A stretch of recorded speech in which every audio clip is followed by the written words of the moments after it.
تخيل كده تصحى الصبح تلاقي خبر عاجل: انفجار نووي يهز الشرق الاوسط. يا ترى ايه اللي هيحصل بعدها؟ هل احنا هنفضل عايشين؟ هل الارض نفسها هتفضل موجوده؟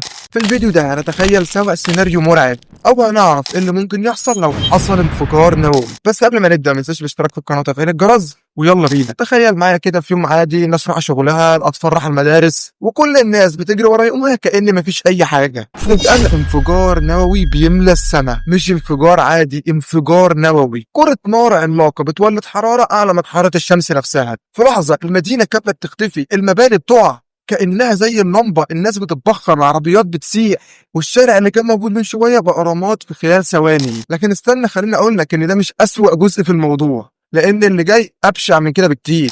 السحابة السوداء تبدأ تطلع للجو، دخان تقيل مش بس بيغطي المدينة، ده بيوصل للسماء كلها. رماد مشع بيدخل في الهواء ويتنفسه الناس، بيلوث المية وبيدمر كل حاجة حواليه. وفي خلال ثواني معدودة تبدأ حاجات مرعبة تحصل. الشمس بتختفي، مش هزار ولا كسوف حتى، ده اسمه الشتاء النووي. الدخان بيغطي ضوء الشمس، الجو بيبرد بطريقة مفاجئة، والمزارع بتموت، مفيش اكل، مفيش حياه. تخيل كوكبنا اللي كنا بنقول عليه كوكب الحياه يتحول فجاه لعالم رمادي ميت بارد ساكت. النهار بقى شبه الليل، الشوارع فاضيه تماما، والناس بتدور على لقمه عيش او نقطه ميه. الاشعاع بيكمل شغله، الناس بتمرض، الجلد بيتاكل، العيون بتتحرق، وكل يوم بيعدي عدد الناجين بيقل.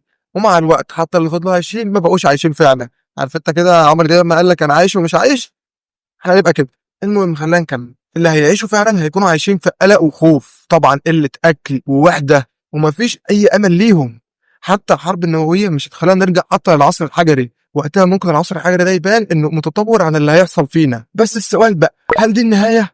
هل الأرض هتنتهي؟ الحقيقة لأ، الأرض هتفضل، بس إحنا اللي مش مضمونين. العلم بيقول إن بعض الكائنات ممكن تعيش زي البكتيريا والحشرات، لكن الحضارة اللي إحنا بنفتخر فيها زي العلم والأهرامات والحضارة اللي بقالها 7000 سنة ممكن تختفي في خلال شهور. الكارثة الأكبر إن ده كله ممكن يحصل بضغطة زر واحدة. تخيل إن كل ده ممكن يحصل بسبب اندلاع حرب نووية. طبعا ده كله تخيل اللي ممكن يحصل، وإن شاء الله مش هيحصل يعني. الفيديو ده أساسا مش عامله عشان أخوفك، لأ، لكن عشان أفهمك إن أكبر تهديد لينا مش الزلازل او الفضاء، اكبر تهديد لينا هو احنا. كل فيديو عجبك ما تنساش تشاركه مع ناس عشان تستفيد بالمعلومه، وعشان الناس تعرف الحقيقه.